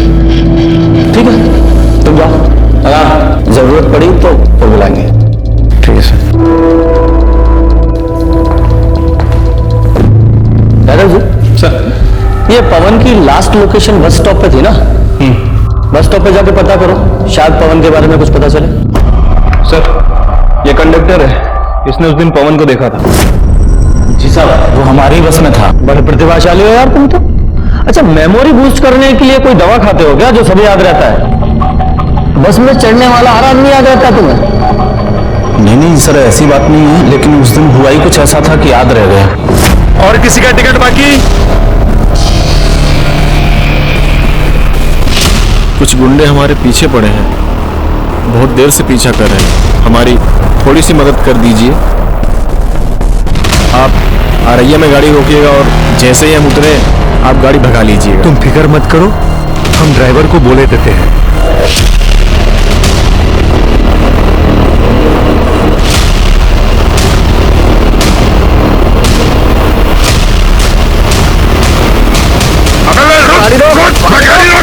गाड़ी तो अब अगले बस स्टॉप पे रुकेगी।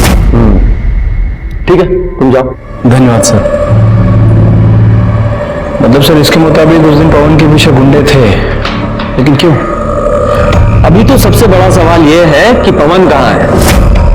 यादव जी, पटना में जितने भी पवन के काम चल रहे हैं वहां सब जगह पता करो और पूर्णिया पुलिस को इन्फॉर्म करो। जैसे ही पवन के बारे में कुछ पता चले हमें इन्फॉर्म करो।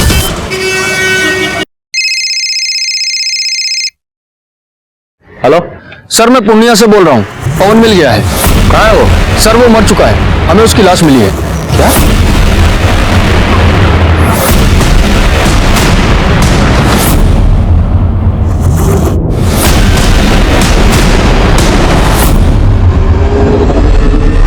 सर इसे चाकू जैसे किसी चीज से मारा गया है, सर पे भी गहरी चोट लगी है। और हाँ सर, इसके पॉकेट से हमें मोबाइल फोन मिला है। यादव जी, इसे जांच के लिए लैब में भेजिए। इसकी बॉडी को आप पोस्टमार्टम के लिए भेजिए। इसके घर वालों को इन्फॉर्म कीजिए और जैसे ही इसकी पोस्टमार्टम रिपोर्ट आए हमें तुरंत भेजिएगा। सर। यादव जी, ये पवन अररिया गया था शायद रूपा से मिलने, और रूपा की लाश मिली अररिया में और इस पवन की यहाँ पूर्णिया में। हमें शुरू से पवन पर शक था कि उसने ही रूपा का बलात्कार करके उसे मार दिया है, लेकिन जब पवन की लाश हमारे सामने आई तो और भी ना जाने कितने सवाल हमारे सामने आकर खड़े हो गए। जैसे, क्या रूपा की शादी पवन से हुई थी?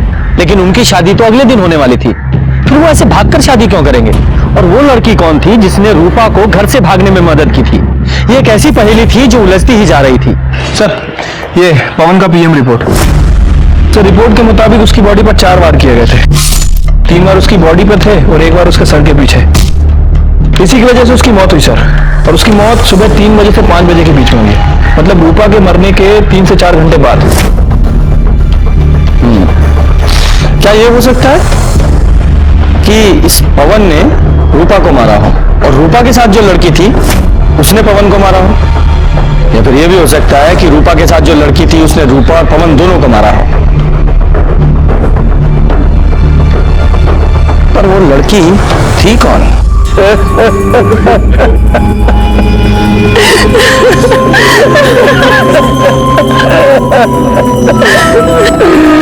दरोगा जी, हम कह रहे रूपा के घर वालों को गिरफ्तार कीजिए, उसने हमारे बेटे को मारा है। पर वो ऐसा क्यों करेंगे? रूपा से तो उसकी शादी होने वाली थी ना। जब हम नहीं जानते कुछ, उन लोगों ने हमारे बेटे की जान ली है। सर, आपको कुछ बताना था। बताइए।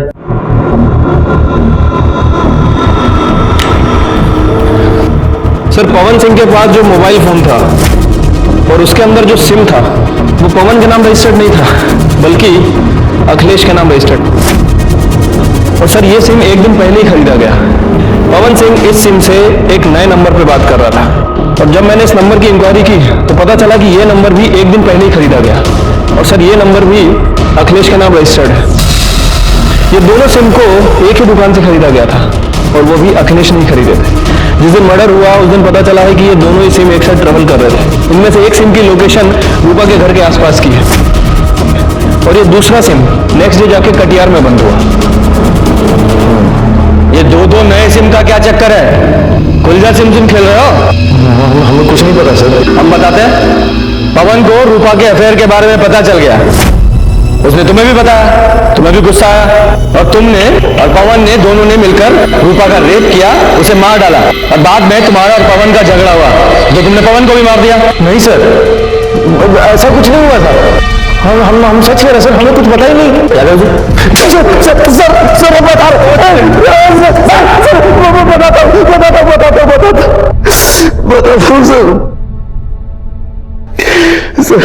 अरे बता काहे नहीं रहे हो तुम? ये सिम का क्या मंगाया हमसे? कहाँ जा रहे हो तुम? कोई शादी है ना तुम्हारी? तो हम रूपा को भगा कर शादी कर रहे हैं। अरे पगला जाओगा? हाँ बताओ ना क्या हुआ है? अरे वो सब हम तुमको आकर बताएंगे, तुम चिंता मत करो हमारी। अरे ऐसे चिंता मत करो, बताओ पहले हमको क्या हुआ है? वो हम पुष्पिंदर से कहकर अपना ऑफिस बेच दिए। देखो ये बात पुष्पिंदर को, हमें और अब सिर्फ तुम्हें पता है कि 35 लाख कैसे हमारे पास। हम रूपा को अपने से दूर नहीं होने देंगे और अगर ये बात हमारे बाप को पता चल गई ना तो वो हमें जहान्नुम से भी ढूंढ निकालेगा। इसलिए हम अपना फोन बंद कर देंगे और इस नंबर से तुमको फोन करेंगे, समझे? ऐसा हुआ था या फिर ऐसा हुआ तुम दोनों यहाँ अररिया आए, तुम लोगों ने रूपा का रेप किया और दोनों ने मिलकर रूपा को मार डाला और क्योंकि तुम्हें पता था कि पवन के पास इतना सारा कैश है, उसके लालच में तुमने पवन को भी मार दिया और वो पैसा लेकर भाग गए। नहीं सर, ऐसा कुछ भी नहीं हुआ था सर। यादव जी ये इतनी आसानी से नहीं बोलेगा, इसे अपने स्टाइल में पूछते रहो और इसका और पवन का डीएनए रूपा के ऊपर मिले सीमेंट के डीएनए से मैच कराओ। सर ये पवन और अखिलेश की डीएनए रिपोर्ट आ गई है सर, उन दोनों ने ही रूपा के साथ रेप नहीं किया था। क्या? तो फिर कौन हो सकता है? ये सब भी ना एक पहले की तरह हो गया है। ये रूपा और पवन की शादी होने वाली थी और रूपा अपनी शादी से एक रात पहले घर से भाग गई थी और उसी दिन वो पवन भी पूर्णिया से अररिया आ रहा था। ये रूपा का मर्डर यहाँ अररिया में हुआ और हमें पवन की लाश पूर्णिया में मिली। ये भले ही पवन ने रूपा का मर्डर ना किया हो लेकिन वो कारण हो सकता है। याद है ना बस कंडक्टर, उसने कहा था कि पवन के पीछे 2 गुंडे लगे हुए थे। हो सकता है वो 2 गुंडे पवन के पीछे पीछे रूपा तक पहुंच गए हो, उन्होंने रूपा को मारा हो, बाद में पवन को भी मार दिया। हेलो जी, ये पवन के पास 35 लाख रुपए थे और ये बात सिर्फ 2 लोगों को पता थी, एक उसका दोस्त अखिलेश और दूसरा वो ब्रोकर पुष्पिंदर जिसने उसका ऑफिस बिकवाया था। एक काम करो, इन दोनों की कॉल रिकॉर्ड्स खंगालो, देखो कोई सस्पेक्ट मिलता है क्या।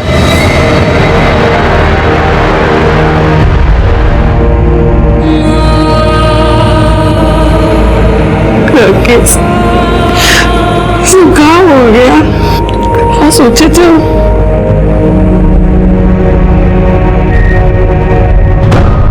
सर ये अखिलेश और ब्रोकर के कॉल रिकॉर्ड्स आ गए। अखिलेश के कॉल रिकॉर्ड्स में तो ऐसा कुछ नहीं मिला है, लेकिन वो जो ब्रोकर है पुष्पेन, वो 2 हिस्ट्री शीटर के टच में है। साहब हम कुछ भी नहीं किए साहब। सीधे सीधे सच्चाई बता दो, वैसे तुम्हारे इन लफंडों ने हमें बता ही दिया। सब बताता हूँ। जो पवन है ना, वो शादी के लिए बहुत परेशान था साहब, मतलब मरा जा रहा था एकदम, लेकिन उसका शादी बार बार टूट रहा था साहब। और एक बार वो हमारे पास भी आया था ये जानने के लिए उनका शादी काहे टूट रहा है। अरे बताइए ना आखिर बात का है, काहे रिश्ता टूट रहा है बार बार हमारा? गलती तुम्हारा नहीं है पवन बाबू, गलती तुम्हारे बाप का है। वो पार्टी लोगों के सामने इतना बड़ा मुंह फाड़ता है ना कि पार्टी लोग भागिए जाता है, समझे? लेकिन हम दहेज के लिए शादी नहीं कर रहे हैं। ये बात हमको नहीं, अपने बाप को जाकर समझाओ, उसके सामने तो तुम्हारी जुबान पर ताला लग जाता है। अब हम ऐसा नहीं होने देंगे। लेकिन सब फिर से वैसे ही हुआ। विभूति जी 1 करोड़ देने को बोल रहे हैं। अरे क्या बात कर रहे हैं महाराज, पवन का शादी रूपा से तय कर दिया है ना, वो तो आपको 25 लाख रुपए एडवांस में दे चुका है शादी के लिए। अरे तो हम बारात लेके जाएंगे, लेकिन दूल्हा नहीं लाएंगे। मतलब उठ कर चले आएंगे, कुछ भी बोल देंगे। लड़की में खोट है, आंख टेढ़ी है, मुंह बिचका हुआ है। पापा देखिए पापा, आप ऐसा नहीं कर सकते। हम रूपा को पसंद करते हैं और उसी से शादी करेंगे। बेटा तुम्हारे पढ़ाई लिखाई में कितना खर्चा किया मालूम है ना तुमको? इतना शानदार ऑफिस खुलवा के दिया इसको। तुम्हारी शादी कब होगी, किससे होगी, ये हम डिसाइड करेंगे। हम। पवन बहुत परेशान था, हमको 3 लाख रुपए दिया था उसका ऑफिस बिकवाने के लिए, तो हम बिकवा दिए साहब। लेकिन साहब बाद में हमारे मन में बहुत लालच आ गया 35 लाख रुपया भी हमको चाहिए था साहब। अब इसलिए हम पवन के पीछे गुंडे लगा दिए साहब। और तुम्हारे इन गुंडों ने पवन का पीछा किया, पहले रूपा का रेप किया, उसे मार डाला, फिर पवन के पैसे छीने और उसे भी मार दिया। और इस सब में तुम भी शामिल हो। नहीं साहब, ये हम कुछ नहीं किए, हम सब बोल रहे थे। यादव जी, इन तीनों का डीएनए टेस्ट कराओ।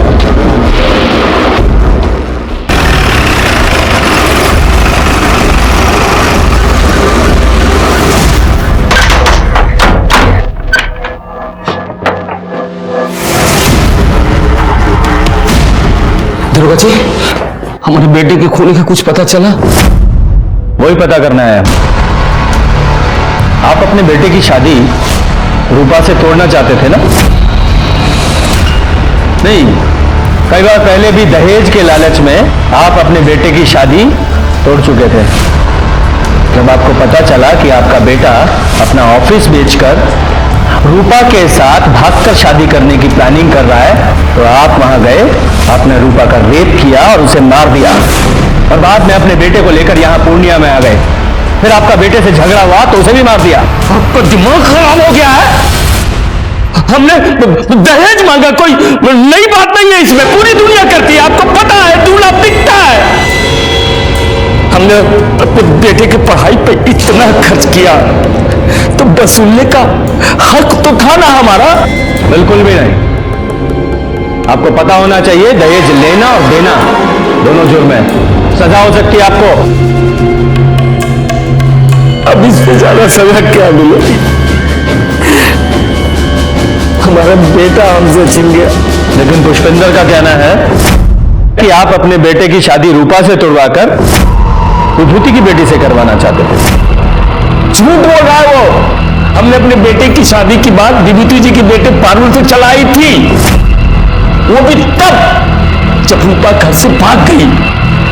हमने कुछ नहीं किया। हमें आपका डीएनए टेस्ट करना है। ये तो हमसे ना होगा दरोगा जी, चाहे जो कर लीजिए।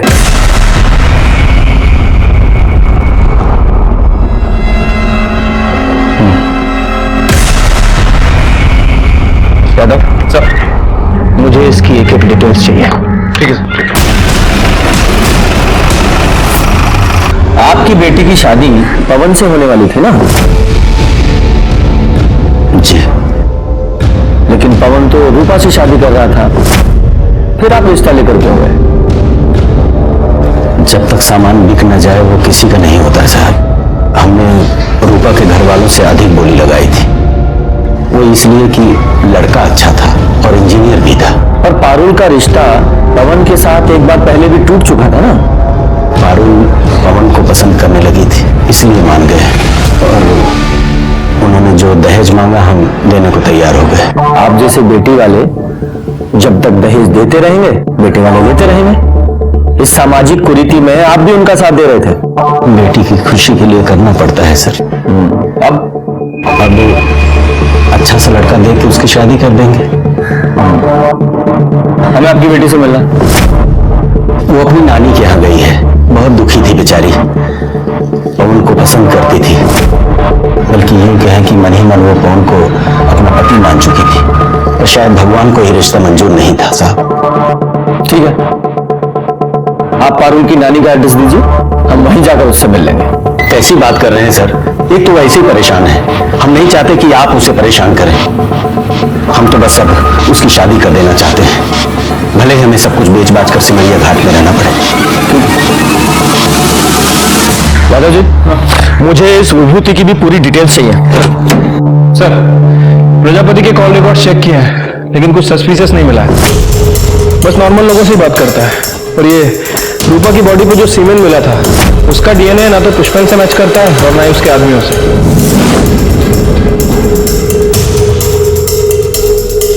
यादव जी, ये पवन ने अखिलेश से 2 सिम लिए थे ना, और दूसरा सिम वो कटिहार में जाके बंद हुआ था। राइट, ये देखिए, इस प्रजापति की कॉल डिटेल्स के हिसाब से वो रेगुलर बेसिस पे किसी सपना से बात कर रहा था कटिहार में, और दूसरा सिम भी कटिहार में ही बंद हुआ था। और ये सपना पवन की बहन है ना, प्रजापति की बेटी। एक काम कीजिए, इस सपना की लोकेशन को इस अखिलेश के दूसरे सिम से मिलाकर देखिए और सपना को बुलाइए। सर हमें नहीं पता कि आप क्या कह रहे हैं। हम तो कटिहार में हॉस्टल में रहते हैं, पढ़ते हैं सर वहाँ। मैं समझाता हूँ सीधे शब्दों में। पवन ने अखिलेश से 2 नए सिम खरीदवाए, एक खुद लिया और दूसरा तुम्हें दिया। ये देखो तुम्हारी सारी फोन डिटेल्स और तुम्हारे मोबाइल लोकेशन के हिसाब से उस रात तुम यहां अररिया आई थी। इतना तो हमें पता है, अब इसके आगे की कहानी तुम बताओ डिटेल में। सर वो हम उस दिन कौन है? काहे भेजा तुम्हारे भैया ने तुम्हें यहाँ? वो तो कल आके शादी तोड़ने वाले है ना। हमारे घर में सबको लग रहा है कि हमारी शादी होने वाली है। बेचारी माँ कितनी खुश है। भाभी आप सबको बता क्यों नहीं देती कि आप भैया से ही शादी करेंगी? पगला गई हो का? हमारा कोई मान सम्मान है कि नहीं? क्या बोले माँ को आप? हमारी माँ ऐसे घर में कभी हमारा रिश्ता नहीं करेंगी जो दहेज के लालच में इतना गिर जाए। भाभी भैया ने ये पैसे भेजे 25 लाख रुपए जो हमारे पापा ने आपकी माँ से लिए थे, और ये सिंदूर भेजे। भैया आपको भगा करके शादी करना चाहते हैं। अगर आपकी हाँ है ना तो अपनी मांग में भैया के नाम का सिंदूर लगा लीजिए।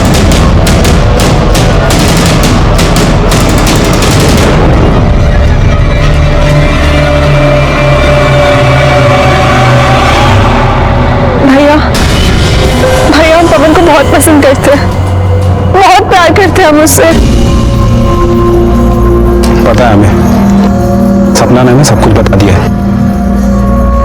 हम तुम्हारा साथ देने के लिए तैयार हैं। अरे भाई है तुम्हारे साथ कुछ बुरा थोड़ी होने देंगे। थैंक यू भैया।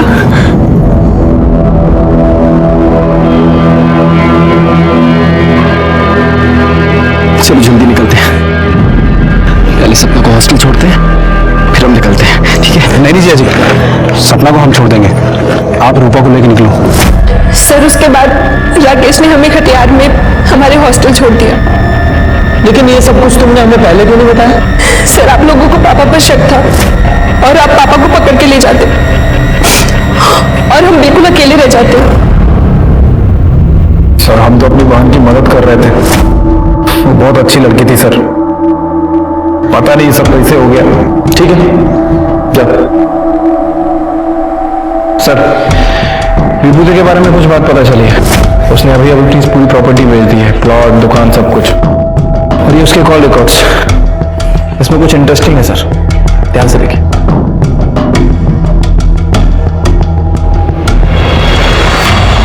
पानी पिएंगे आप? हमको प्यास नहीं लगी है सर। अच्छा, वैसे पी लेते तो अच्छा होता, जरूरत पड़ेगी आपको। ये देखिए, ये है आपकी कॉल डिटेल्स। इनके हिसाब से जिस रात पवन यहां अररिया में आया था उसी रात आप भी अररिया आए थे, उसके आसपास की ही लोकेशन है। और मजे की बात देखिए, जब पवन वापस पूर्णिया गया तो आप भी पूर्णिया में ही गए। और कमाल की बात तो ये है, पूर्णिया में भी उसी जगह उसी लोकेशन पर जहां हमें पवन की लाश मिली। आगे की कहानी आप खुद बताएंगे, यहां मुगलवाएं। साहब पारुल की शादी पवन के साथ पहले ही तय हो गई थी, लेकिन ऐन वक्त पे प्रजापति ने दहेज की मांग बढ़ा दी तो हमने शादी तोड़ दी। बड़ा आया इंजीनियर, लेकिन हमारी बेटी पारुल पवन को पसंद करने लगी थी। एक बाप के नाते हमने तकलीफ नहीं देख पाए और अपने सारे प्लॉट्स बेचकर बस पवन और पारुल की शादी करने के लिए तैयार हो गए। पापा अब इन सब का कोई फायदा नहीं है। कल रूपा और पवन की शादी है। पवन का फोन आया था पापा, उसने हमें बताया कल वो भागकर अररिया जा रहा रूपा से शादी करने। पापा हमारा सपना कभी पूरा नहीं होगा। नहीं मेरा बच्चा, सपना पूरा होगा, मैं ना चिंता मत करो। हमने उनका पीछा किया और जब वो दोनों पवन और रूपा भाग रहे थे हम उनके पीछे ही थे।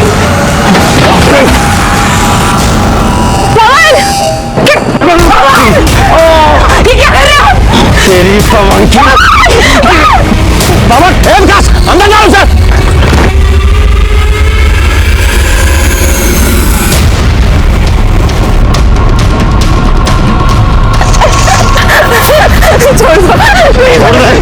छोड़ दे। हमें अपनी बेटी का सपना पूरा करना था साहब। शादी की है तूने, 7 जन्मों का साथ है। अब अगला जन्म भी इसके साथ ही लेना, क्योंकि हम तुम्हें दफनाने वाले हैं, वो भी जिंदा।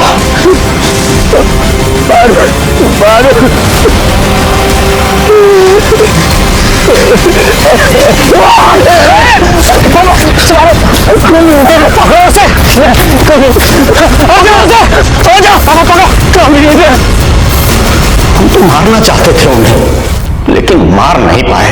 हम आपकी बात क्यों माने? जो सच था हमने बता दिया।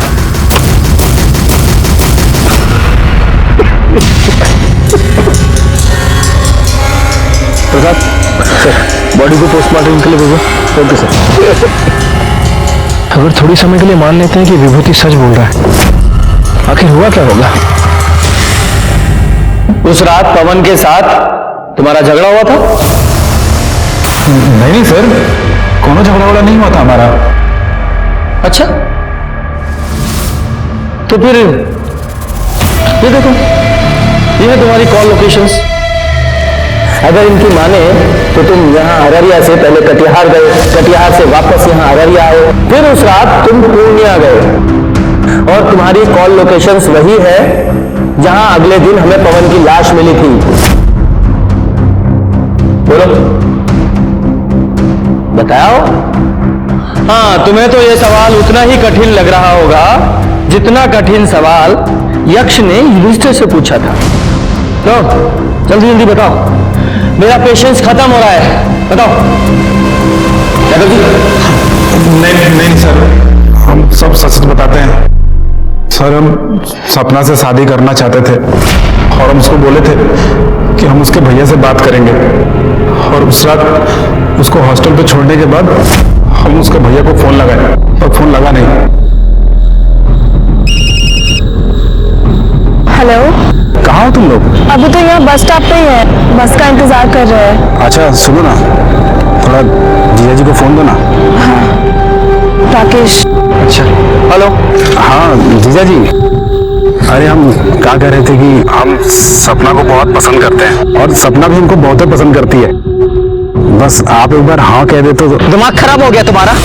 पगला गए हो का? तुम हो का बे? हम सिविल इंजीनियर हैं, तुम्हारी औकात का है? लड़का हमेशा लड़की से अच्छा होना चाहिए। अरे पर जीजा जी, आप तो। तुम्हारी शादी नहीं हो सकती उससे, समझे? ये क्या बेकार की बात कर रहे हो? अरे रूपा, हम तुमसे इस बारे में बाद में बात करते हैं। वो हमारा फोन काट दी, लेकिन हमको उस दिन बात करना था, इसलिए हम अररिया बस स्टॉप पे फिर से वापस चले गए। लगता है चले गए। फोन ऑफ आ रहा है।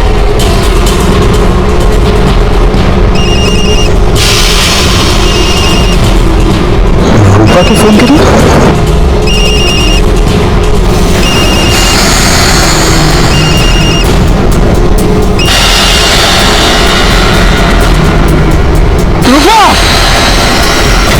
रूपा का लाश देख के हमारा दिमाग खराब हो गया था। हमको लगा कि पवन उसको मारकर भागा है, इसलिए हम वहां बड़ा चाकू लेकर उसको मारने के लिए निकल गए।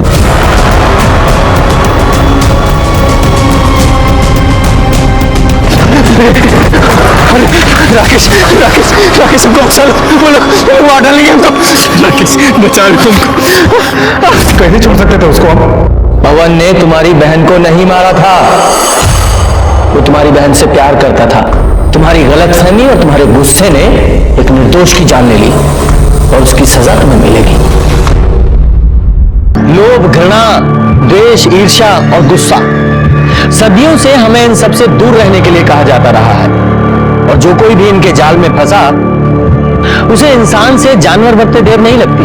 रूपा के रेप और मर्डर के लिए विभूति और विकास को सजा मिली, वहीं पवन को मारने के लिए राकेश को। इस केस में 3 लोगों की जान गई, पवन, रूपा और पारुल। क्या इन तीनों को होने वाले अपराध की दस्तक नहीं मिली थी? मिली थी, लेकिन सभी विक्टिम्स ने उसको नजरअंदाज किया। जब कभी भी आपके साथ कुछ गलत होने वाला हो या हो रहा हो तो डटकर उसका सामना करें, उससे भागे नहीं। इसी के साथ मैं सीनियर इंस्पेक्टर रंजीत ठाकुर आपसे विदा लेता हूं। कल फिर मिलेंगे। सतर्क रहिए और देखते रहिए क्राइम पेट्रोल 10 तक, क्योंकि मकसद बताना नहीं, बचाना है। जय हिंद। इस तरह के और भी एपिसोड देखने के लिए हमारे चैनल को सब्सक्राइब करें और बेल आइकन दबाना ना भूलें।